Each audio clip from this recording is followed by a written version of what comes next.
This aircraft, there are 6 emergency exits.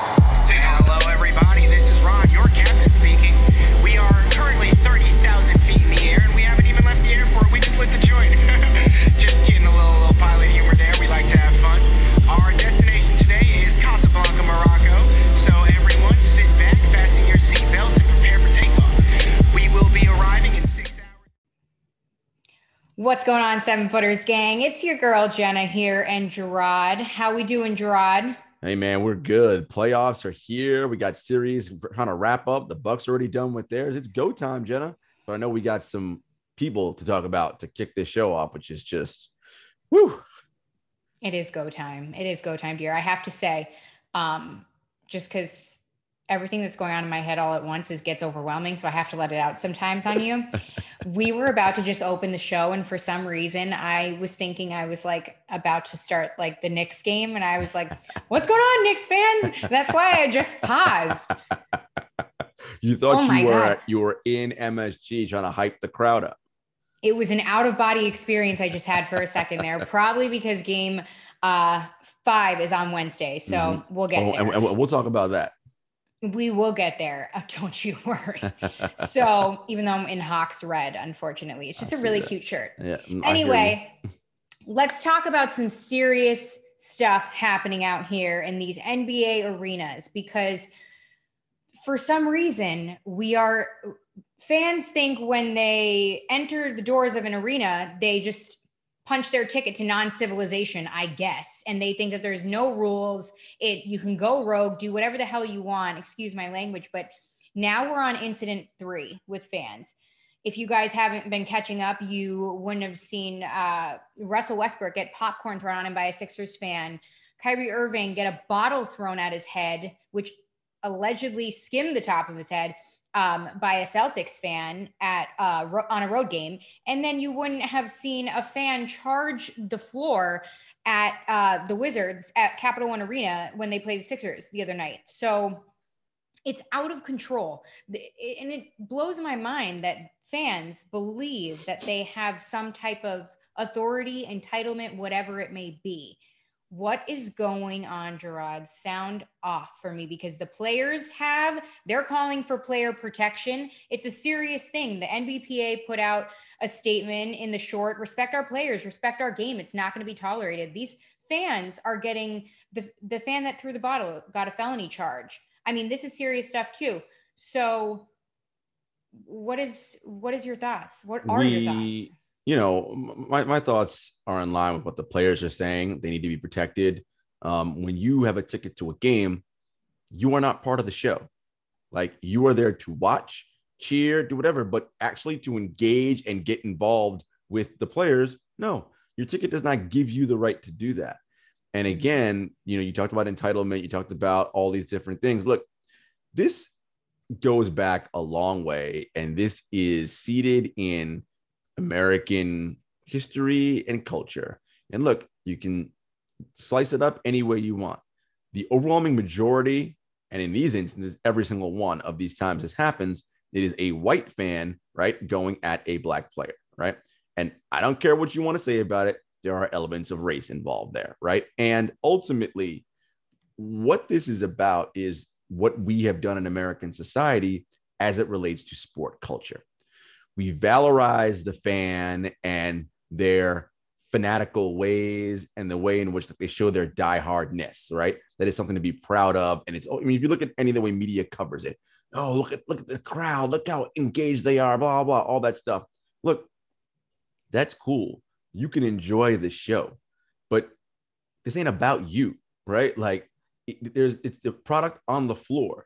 You can enjoy it. Again, you can celebrate it or, you know, boo the opponent, whatever. But there are lines you don't cross, which I've discussed a million times. But the celebration of fan culture and what underlies it, which, you know, again, go back through history, which is toxic white male culture, right? This idea that the world belongs to me. I can do whatever I want, right? And that's not how this goes, my friends. Like, no, this ain't it. And whatever the Boston Celtics fans are saying, Kyrie stomped on a logo. Like, bro, like, what? Like, notice I left that out of my explanation. Because it's stupid. It's irrelevant. Right, because it's stupid. Dudes have been running up Sure. and down that logo all game. Now you mad because it's because somebody stomped on it after the what is this? Guys, Right. this is sports. It's entertainment. It's supposed to be fun. If you as a fan derive your sense of self-worth from a basketball game or a football game or a hockey game, look, man, you got to do some soul searching, like, and really figure out what it is this life is about, because that ain't it, right? It ain't that. There's bigger things than this. Yes, enjoy yourself, go to be entertained, do all that. But to literally, like, again, have your self-worth defined by a game and the outcome of a game, which you have no part in, that is bizarro behavior to me. Absolutely bizarro. Right. And some people may argue, which people have obviously sounded off on both ends of this argument or whatever end you may be on, but people have said that it's not so serious and this and that, blah, blah, blah. However, when you put it in the perspective of, say we went to work and one of our coworkers actually came up to us and threw a bottle at us. Right. HR, Right. But this is different. So, like, guys, put yourselves in their position. This is a job. You guys, and it's the same people that clap around and clap back that, oh, they get paid so much money, do their job. Doesn't matter. Do your job. Right.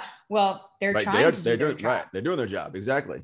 It's insane to me. It's crazy. I mean, and you know, I say this all the time, Jenna, like, the money is irrelevant. It doesn't matter how much money they make.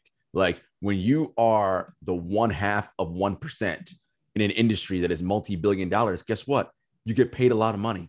That's how it works. Like, I say this all the time, go study economics for you dopes that don't get it, right? It's pretty simple. Sorry that whatever job you work in, it doesn't work that way. Listen, it is what it is, right? But the idea that you would go to someone's place of work and to, engage in this kind of behavior, again, it's just asinine and stupid. Like, Kevin Durant came out and had comments after the game just being like, again, grow up. Like, this is like, you're acting like petulant children. Like, this is stupid. Like, literally enjoy it. Again, you can boo the opponent. Cool. Knock yourself out.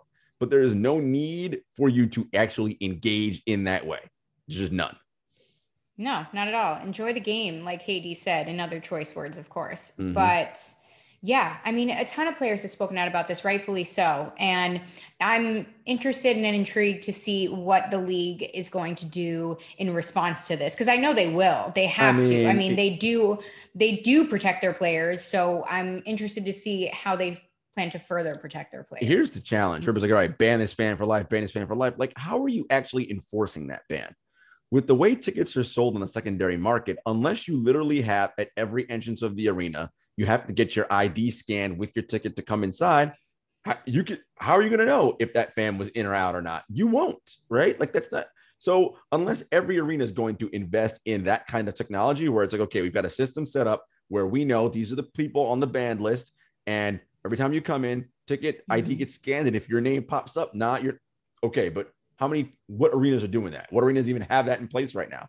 I don't know.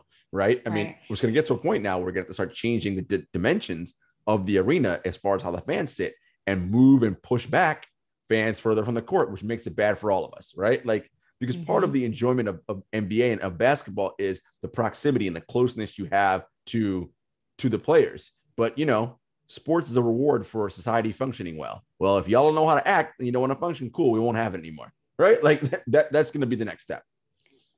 And the thing is, what I don't understand is, okay, the first incident, not that any of them are okay. So the first incident happens, right? Well, now it's copycat. Everyone's trying to get their 15 now minutes it's copycat. Do we not learn anything? I'm just curious. Like, all of this is going on.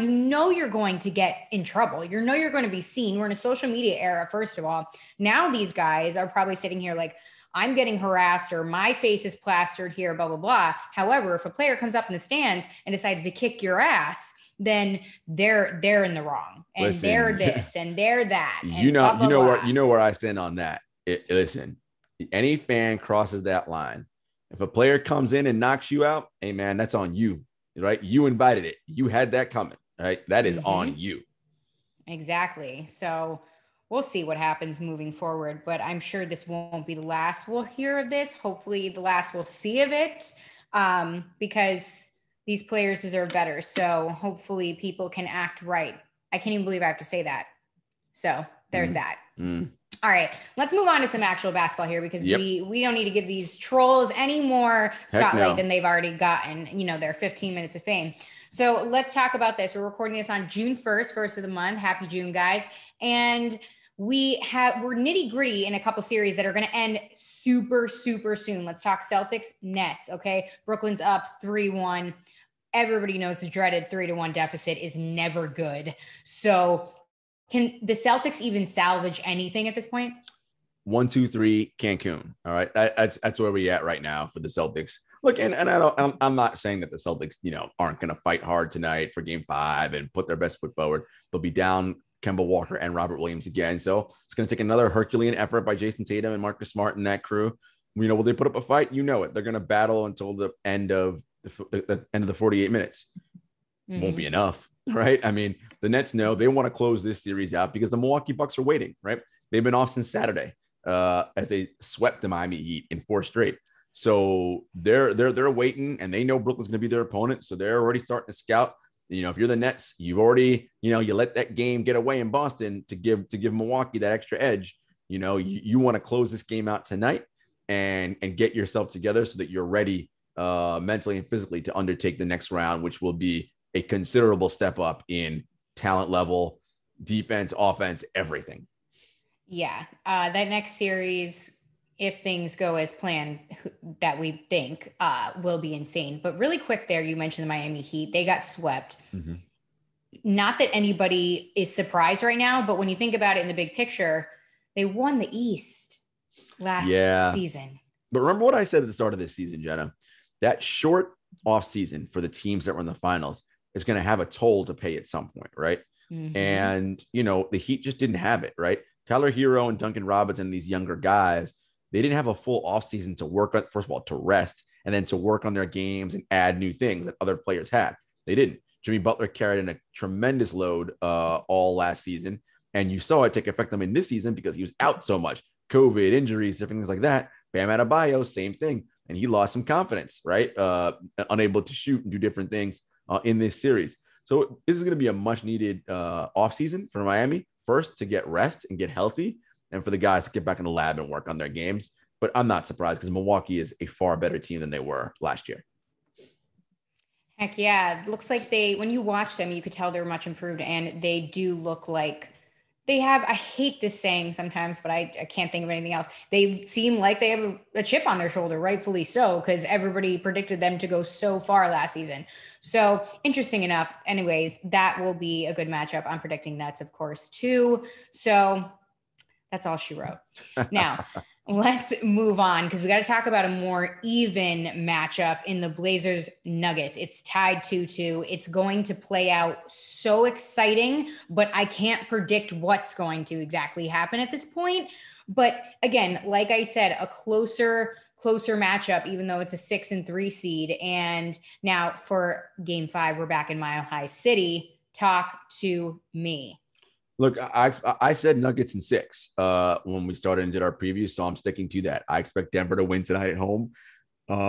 They may have found out some things, I think, in that series where they know they can attack Kanter on defense, and if they get Nurkic into foul trouble, that just creates problems for Portland's defense. Portland was already not a good defensive team, right? We know what Nikola Jokic is doing. He's playing well. Austin Rivers had a good game. I'm still waiting on that Michael Porter Jr. game, which we know and we believe is coming. We need that big time MPJ game. Hopefully he has that. Hopefully over time, PJ Dozier can get himself back in this series. But I do think, with Jokic, and they have just enough, I think, to take down the Blazers. Because, honestly, as good as we know Dame and CJ are, they're not dominating this series as I thought they would. That's what everybody thought. Oh, no Jamal Murray, like they're cooked. It's like, Nuggets still have some frisky guys and some things going on. They're playing well. Look, Norman Powell's doing good things for them, but a lot of the Portland role players, Robert Covington, they're kind of hit or miss, right? So I expect the Nuggets to win this in 6 as predicted. Okay, as predicted, although we have Barton, Dozier, of course, Murray out, even pending injury there. Yeah, because I think Still going 6? we know Barton is likely not going to be back, but Dozier won't be back for this series. Excuse me. Barton, hopefully he's getting closer. They can insert him. That's just another ball handler scorer they can use because the Campazzo Austin Rivers backcourt is less than ideal, right? Especially when you're going against Dame and CJ. But again, Jokic is doing just enough. JaMychal Green off the bench. They're getting just enough sort of contributions that they need to make things happen. And I think, again, I'm waiting on that big Michael Porter Jr. game. Now, it doesn't mean that Dame and CJ can't go nuclear and score, 60 plus combined. And, you got problems, right? But I like Denver to take this at home and go up 3-2, which will then, of course, put a lot of pressure on Portland, right? And force them to have to win, come back to Mile High to win a game 7. And, game 7 on the road, not that you can't do it. It's always tough.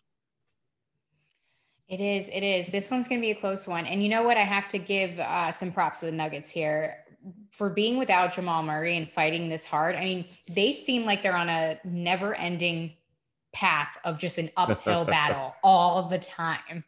Yeah.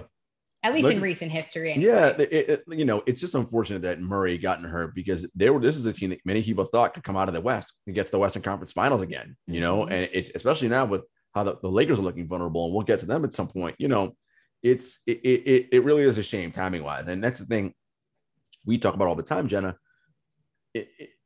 Sometimes so much of this comes down to just luck and injury luck, and it's just bad injury luck for the Nuggets, right? Because this is the year with the Lakers sort of ailing, right? Like this could be a good shot, right? This is a chance, but you lose, your second, third best guy. It's just bad luck, man. Bad luck.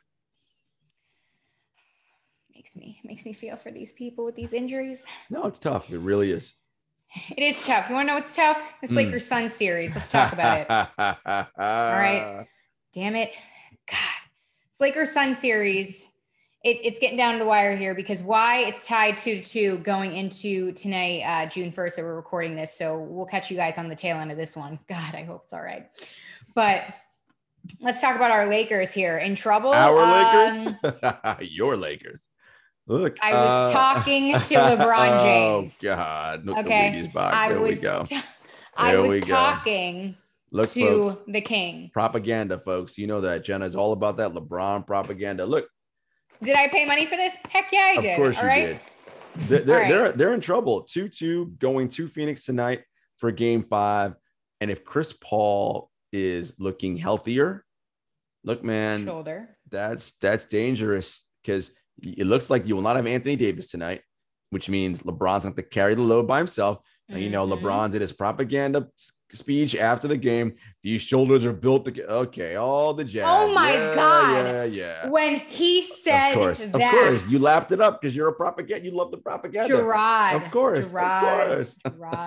It was like a movie. These shoulders were meant to carry. God. Oh my God. I all of a sudden felt safe. I felt safe. Oh my God. I was like, wow, we're going to make it through. You and all the LeBron acolytes, you're like, please inject it into my veins. Please, I'm here. I am here. I'm ready. Look, let's go. Here's what I will say.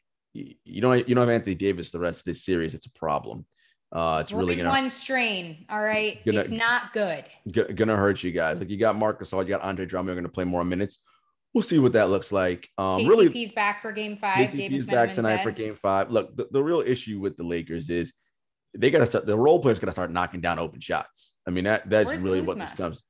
Listen, that's your man's.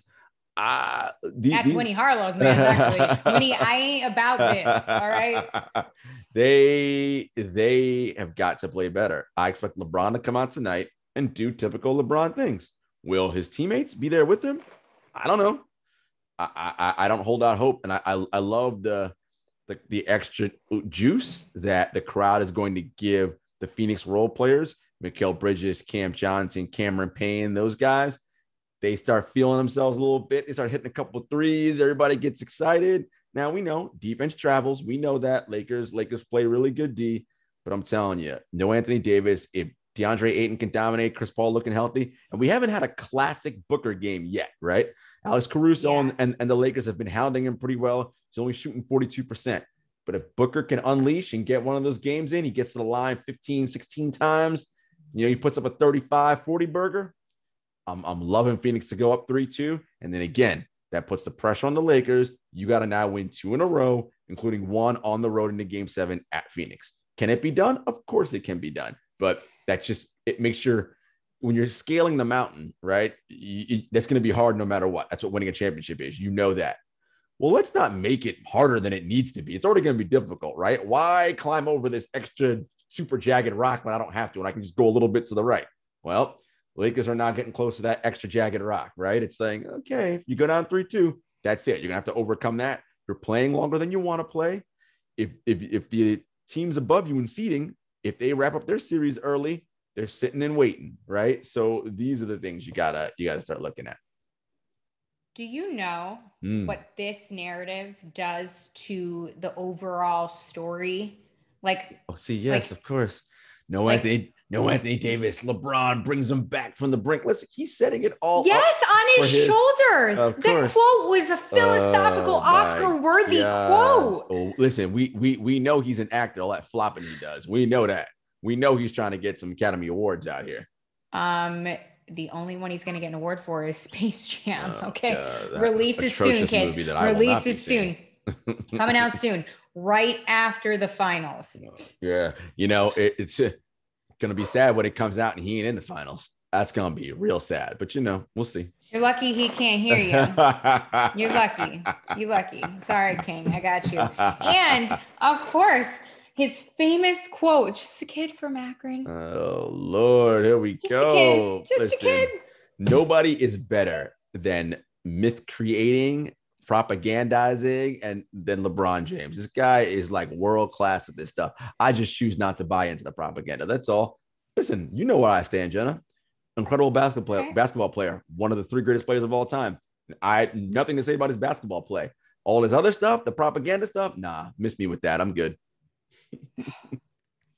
Oh my God, just one more time for the shoulder quote. I had to sit down. I had to sit the hell down. Miss me with that.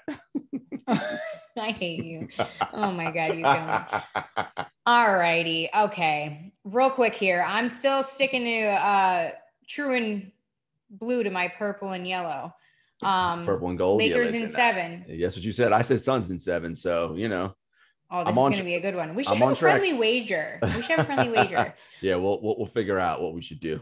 Depending on the outcome, the winner is treated to drinks. Okay. One drink. We'll keep it cheap. Okay.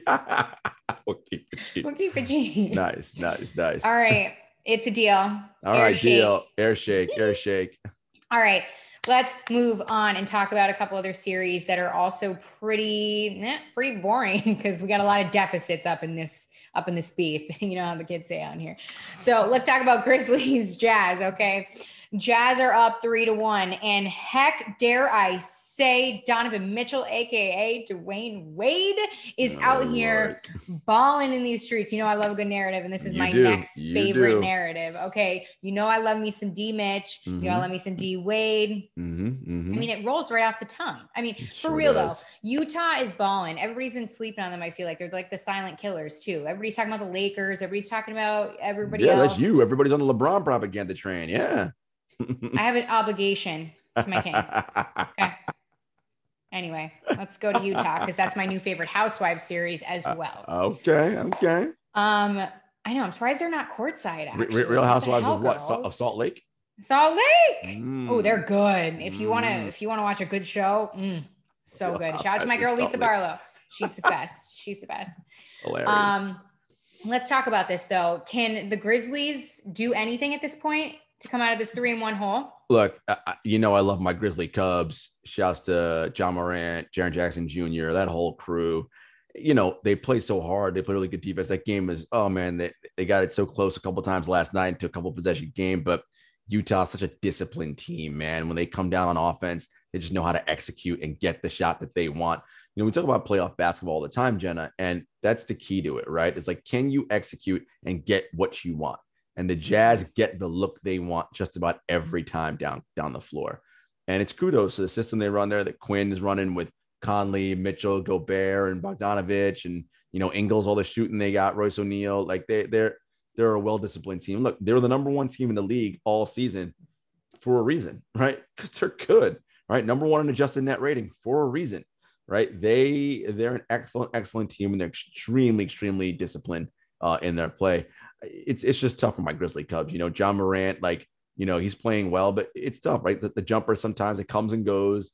Dylan Brooks, it's a trick or treat with him, right? You got to take the good with the bad. He's super aggressive, like can hunt and get his shot, but he fouls a ton, right? And gets them in the bonus early, which is a problem. And and our guy Jaren Jackson Jr. is still working his way back, right? He only played 12 or so games this season. I mean, that's not a lot, right? And for a young player, that sort of cohesiveness and continuity isn't there. So, but I said this, the Grizzlies needed this, Jenna. Young team, you come to the playoffs, you make it, you get your lumps, get your ass kicked, and you learn, right? Because the playoffs expose all the weaknesses in your game. So this summer, right, after they get some rest and recovery, you go back to the lab and you're like, all right, Ja knows that I got to get a jump shot's got to get better, right? Like all the different things, you have to work on as a player. And I trust that these guys will do it because they're competitive and they're talented. And I think there's a bright future there in Memphis. We'll see what they do in the offseason. Dylan Brooks, while I enjoy him, I don't know that he is necessarily the third running mate you want with these guys, right? Like, he showed out a little bit though. He had his moments. Oh, he's really good. I just think that, like, for this team, like, what can I potentially get for him that might fit a little better, right? Alongside Ja, alongside Triple J, right? What would work a little bit better? And D'Anthony Melton has been playing well, and Bane, and a lot of these guys. So it'll be interesting to see. But listen, first year in the playoffs, going up against the 1 seed, this is about what I expected. Heck yeah. I mean, I can't echo that more. I think if there's any team that's going to take the postseason and how far they've made it and utilize it and use it as fuel for the next season and the next hopeful postseason, it's going to be the Grizzlies. It's going to be led by Ja Morant. He continues to impress night in and night out, no matter what the outcome is, no matter what the box score looks like. He's special. He's emerged into a leader. I'm glad the Grizzlies are getting this taste of playoff pace because, like we always talk about on this show, it's so different. Mm-hmm. It's electric. And a lot of these guys are also, and nobody, I feel like, is talking about this, but adjusting to playing with fans again. Adjusting to a first time with playoff basketball fans, which is, and the period that we're going through now with fans is wild, to say the least. So, I mean, a lot that these guys are going through, kudos to the Grizzlies. And I mean, honestly, Utah's incredible. I can't wait to see what the future holds for them if they really take away the series like it looks like it's going to happen. So what would be a little bit better or more juicy matchup with them, the Clippers or the Mavs? I mean, speaking hypothetically right now. Yeah, because right now we know that series is tied 2-2, and we'll get to that later. I mean, God, either way you have Luka, so it'll be the Utah Jazz trying to solve the Luka Doncic puzzle with the Mavericks. And then if you get the Clippers, it's Kawhi and PG-13 on the wings, right? Who do the Jazz have to really slow those guys down? And then can you put one of those guys and lock them up on Conley and Mitchell? And what does that do, right? It's interesting. It'll be really, really interesting. And then Rudy Gobert, right? Like, how does he play into it, right? What does his defense do? What is his spacing? What does his screen setting do on offense, right? I think it'll be either series. I think will be great. And the Jazz, look, if they can get past that next matchup, whomever it may be, they're in the conference finals, and then once you're there, anything's possible at that point, right? So it's pretty cool. Yeah, D Mitch, that ankle's looking good, and so is that Dwayne Wade effect. You know what I'm saying? All right. Oh boy. I mean, you see this man out here on the golf course every day in his little Jazz note hat every day. You see the guy with the Jazz hat on, it's Dwayne Wade at your golf course, just so you know. That's that. I mean, the man's out here living his best life, working like a dog. Gotta love it. All right, let's move on. Another 3-1 deficit. The Wizards and Sixers. Wizards down, and nobody is really surprised at this. Right. However, they continue to fight hard. They could have got blown out on Monday, but they came back, fought hard. It was good. It was great. It was a nice performance by Westbrook, who notched a triple-double. And what was it? Beal had high 27 points. He led them in scoring. And we have to say that they pulled out this win without facing Joel Embiid for the last 3 quarters of the game, because he went down hard fall going up for a layup over Lopez, and he looked like he hit his hip or his back, but then it ended up coming back as right knee soreness. And luckily, I mean, I wish he didn't get hurt at all, but luckily it was the right knee as opposed to the left, which he had a bone bruise on back in March. And then he had, like, we know, the torn meniscus in 2017, tendonitis in 2019. So his knees are taking a beating, and now the right knee is suffering right now. Talk to me about what's going on. As ahead of game 5, he was questionable, or is he doubtful? Yeah, no, he's questionable. It's a sore knee. The MRIs. I don't think anything came back on the scan, like as in like, you know, any kind of ligament or any kind of damage like that, but something to monitor. And, you know, as a fan of the NBA and basketball, you know, Joel Embiid is an MVP finalist along with Nikola Jokic and Steph Curry. And, you know, this is your fear as a Sixers fan, right? Or an NBA fan is just seeing Embiid get hurt and not healthy, and big guys, particularly when they start getting hurt. And it's tough because he had a hell of a season, and hopefully this is not anything major. And the Sixers, can wrap this up without Embiid, maybe give him a night off to rest. Just, you know, because you're gonna need him going forward if you want to get to the finals. You know, I think, look, the Wizards showed heart, right? Like that's what you do with Beal and Westbrook. As I always say, you have a chance, but Philly should be able to close this series out. Look, if I'm Philly, what makes me nervous is Ben Simmons late in that game, right? The missed free throws, the hack of Ben defense that the Wizards went to. Look, we know about all the amazing things Ben Simmons can do on the floor, from his defense, switching 1 through 5, leading the fast break, the way he can get downhill, his passing. It's elite, but he's clearly not confident at the free throw line. And we know about his shooting issues, right? In terms of not taking shots. And late in games in the NBA playoffs, when it's a possession game and possessions matter, you cannot have someone on the floor who can't shoot free throws and is afraid of going to the rim for contact for fear of getting fouled, right? That's a problem, because now you're wasting possessions, right? You're scoring less than a point per possession. That's not good, right? And so that's something to be mindful of. And I know Doc said, you know, he kind of came out with his comments like, you guys are always killing Ben about what he can't do. He's so amazing. And it's like, yeah, again, I with you, Doc. I know how amazing he is at everything else, but Doc also knows in the postseason, the ability to make free throws, right? And in pressure situations, and the ability to go to the rim and draw contact is a huge skill. And your lead ball handler can't be deficient at those two things. That's not a recipe for success, especially if you don't have Joel Embiid in the lineup. Right. And we had Simmons along with Howard taking place in his absence. Obviously it wasn't enough, and yeah, speaking of free throws, Ben Simmons missed a few crucial ones last night too. So just not good for Sixers fans. And hopefully it's nothing more than some soreness, or I guess a bone bruise, but that also put him out 10 days in March on the left knee. So a little bit of a timeline there. And just think about it though. It's like you're this close, right? And then like that last game, the Sixers, if they won, would have had a week off. Went back to Philly, punched their ticket to the second round, and given Embiid time to rest. So this is just really unfortunate. Hopefully they can close it out, but we'll see, because again, I think we said this right before the playoffs. You don't want to face the Wizards when, especially, they know that their asses are on the line and they got to fight. And injuries are going to be the story of this playoffs. And they already have been. You know, we already saw guys go down, right? Dante DiVincenzo for the Bucks already out for the rest of the playoffs. Anthony Davis is dealing with a growing situation. Jeff Green, sore plantar fascia in the left foot. I mean, there's injuries, Bertans, there's injuries all over the place. And come July, who's got 8 healthy bodies? That might be your NBA champion. And I don't know who that's going to be come July.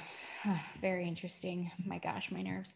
All right, let's just go on to something else that has my nerves in a bundle here. Hawks and Knicks.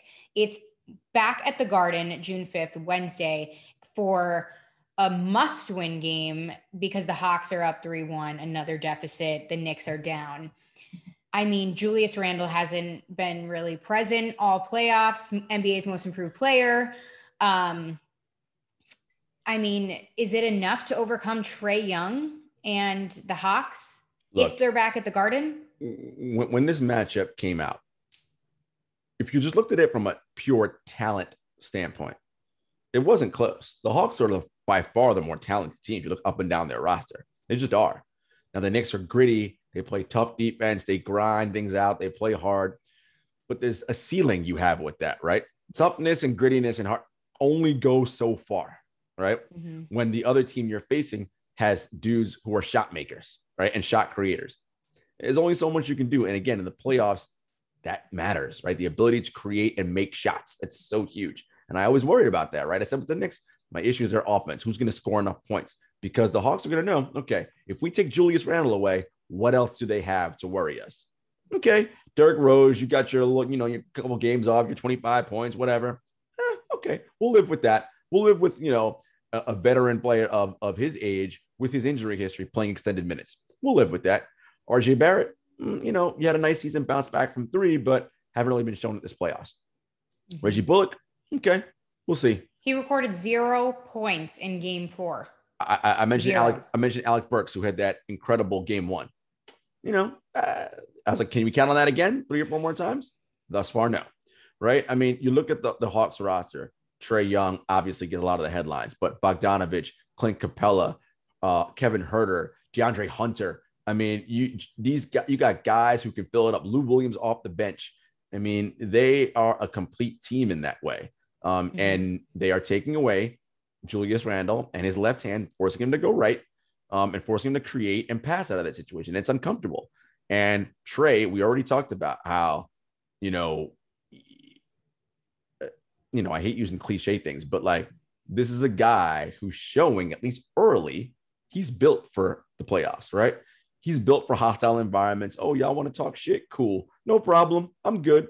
And let us not forget in terms of playoff experience. We know Lou Will's got a ton of playoff experience. Clint Capella, all those years in Houston with the Rockets. Remember, going to the Western Conference Finals, almost defeating the KD Golden State Warriors. Mm-hmm. That matters, right? Clint Capella's got experience.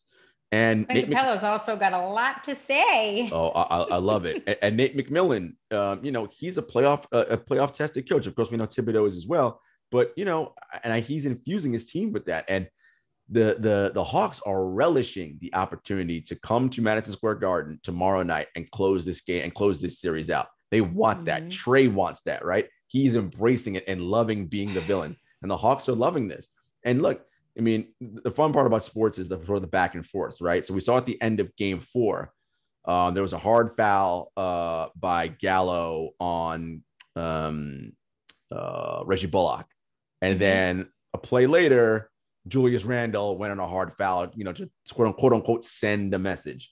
I'm like, my guy, you're down 20. What message you sending? Like, we ain't going to take that stuff. It's like, look, I get it. The Knicks are tough and they are, that was their whole persona. I get it, but you're not going to bully or tough your way through the Hawks like that. That didn't work on them. Like, you're going to have to guard them if you're going to beat them, right? Guard them and play awesome defense. And right now you're not doing that. Trae's doing what he needs to do.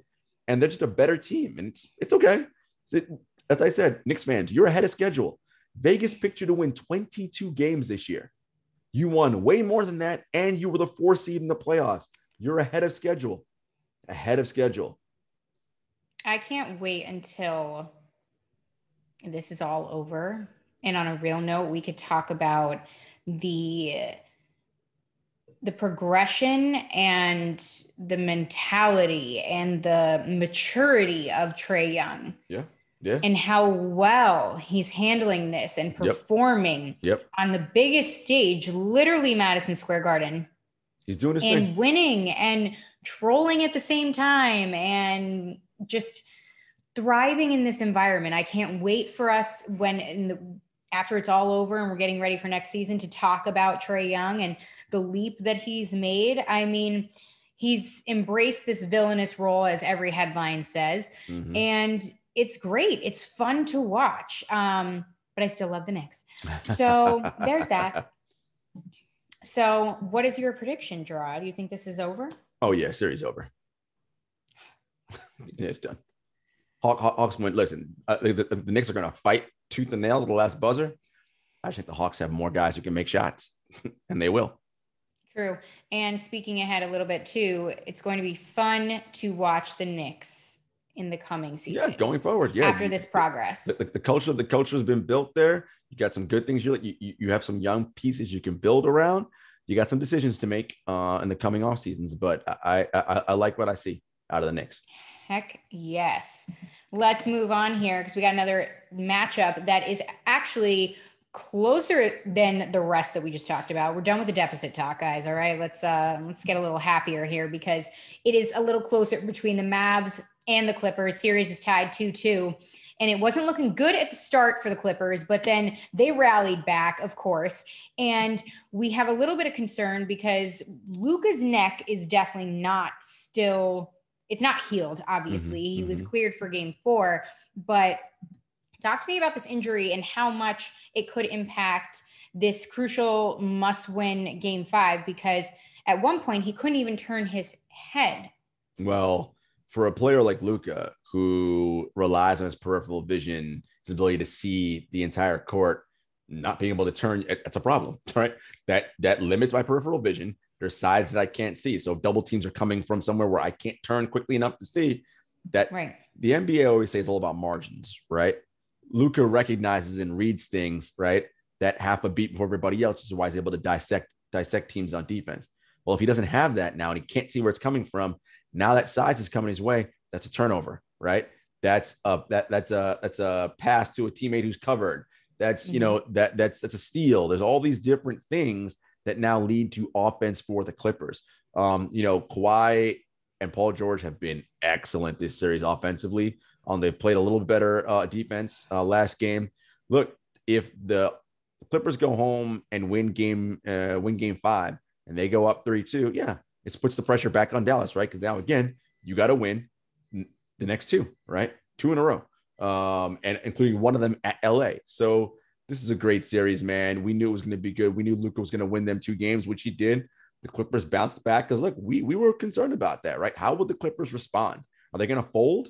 And we thought at the start of game 3, they were going to, right? They got down big at the start of game 3, but they fought their way back and they played well in game 4. We'll see if it can carry over into game 5. Absolutely. And like you said, offensive tear with PG and Kawhi. I mean, Kawhi's shooting 72% of the last 3 games. He is killing right now. He is playing so well. It's a big game for him. This is a big game for him and the Clippers, though, as a franchise, because let's say they're able to, they went down 0-2, all the dirt being poured on their grave and all that.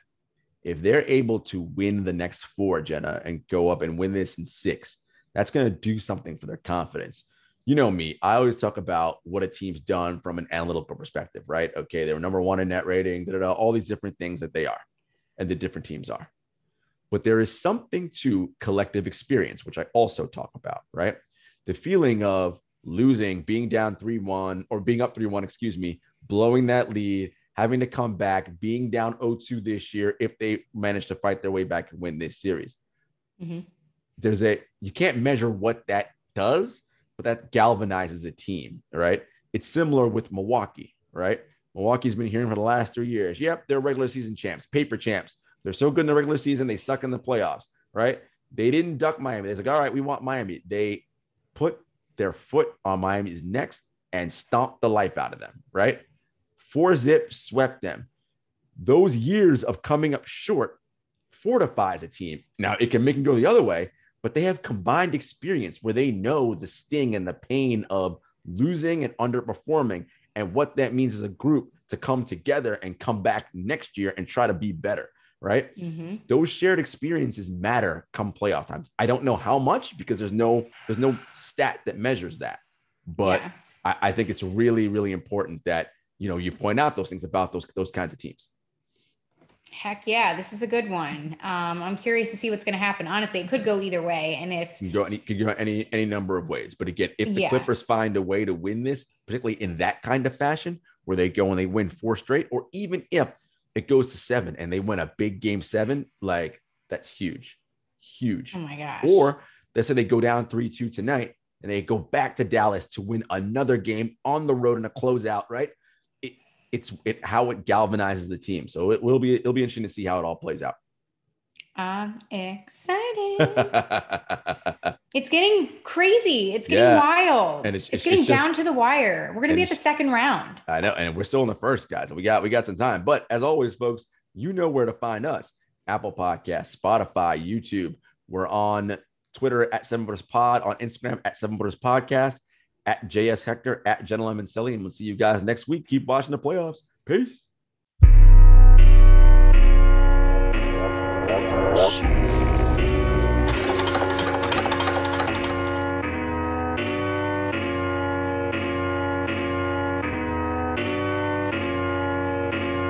Spent a couple years out here with these raps, trying to have a plan that we made come true. Applied to some jobs, but I ain't hit back. I don't want to trap, what some man gon' do? Chevy told me come